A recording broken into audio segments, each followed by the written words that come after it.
Qui c'est? Qui sont? Qui c'est? Elle me dit non, il disait non. Elle me dit, il disait, moi la vie, non, non. Super des bonbons, super des bonbons. Super des bonbons, super des bonbons. Ouvriers, paysans, entends-tu venir de l'espace? Ce héros au grand cœur qui nous sauvera de la poisse. Super des bonbons, super des bonbons. Vêtu d'un caleçon et sur sa tête un grand béret.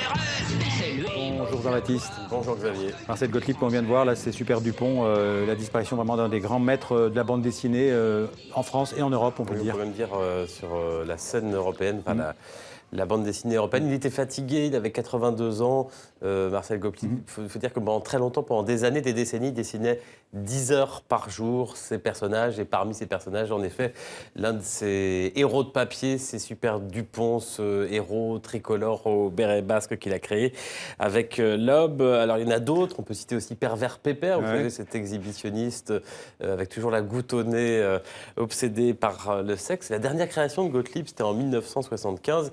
Et puis à l'inverse, sa toute première, c'est Guéluron. C'est dans l'hebdomadaire Vaillant, qui est l'ancêtre de Pif Gadget, une sorte de Droupier à la française qui, comme son nom ne l'indique pas, Guéluron ne rit jamais, absolument jamais. C'est vraiment d'abord à lui qu'on associe Gottlieb, Guéluron. Gottlieb qui confiait sur TV5 Monde, c'était en 2006 à Patrick Simonin, comment il a créé ce personnage légendaire. Un petit garçon et un petit renard. Ça s'appelait encore Vaillant à l'époque, et c'est le premier journal qui a pris mon travail et qui m'a demandé de faire une série ayant pour héros un petit garçon et un petit renard. Et le chien est arrivé un peu plus tard, le chien c'est-à-dire Guéluron, et petit à petit, il est arrivé au moins 2 ans après. Et petit à petit, je le sentais tellement mieux qu'il est resté finalement. À la fin, il les a tous virés, il y avait plein de personnages secondaires, et ils sont restés à 2, Jujube et Guéluron. Et après, Jujube a viré aussi. Guéluron, c'est un peu mon miroir, mais à l'envers. C'est parce que, par exemple, à l'époque où je le faisais, j'avais des migraines et je n'arrivais pas à dormir, j'étais très insomniaque. Or, vous remarquerez que lui, il roupille.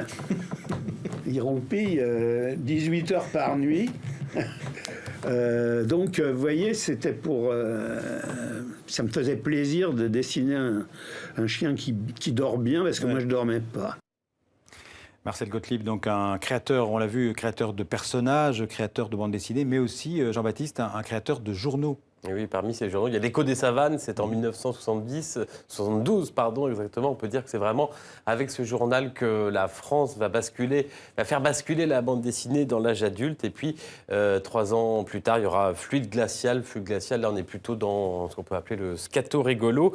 Mais le premier grand journal après Vaillant auquel collabore Gottlieb, c'est Pilote, et notamment cultissime, là aussi, les rubriques à braque avec Goscinny qui ont fait rire dans les cours de récré toute une génération. D'ailleurs, on peut dire que toute une génération a découvert la dérision, a découvert la liberté de rire, le délire parfois, la provocation avec Gottlieb. Alors vous l'avez vu, tous ceux qui l'ont rencontré le savent, c'est un homme chaleureux, gouailleur, et parmi ses proches, il y a Patrice Lecomte, le cinéaste, dessinateur également, on le sait moins. Ensemble, ils ont coécrit le scénario du tout premier long métrage de Patrice Lecomte. C'était Les WC étaient fermés de l'intérieur en 1976. On vient de joindre Patrice Lecomte qui nous raconte d'abord leur rencontre. J'ai connu Gottlieb. J'étais étudiant de cinéma et j'étais un grand lecteur de Pilote.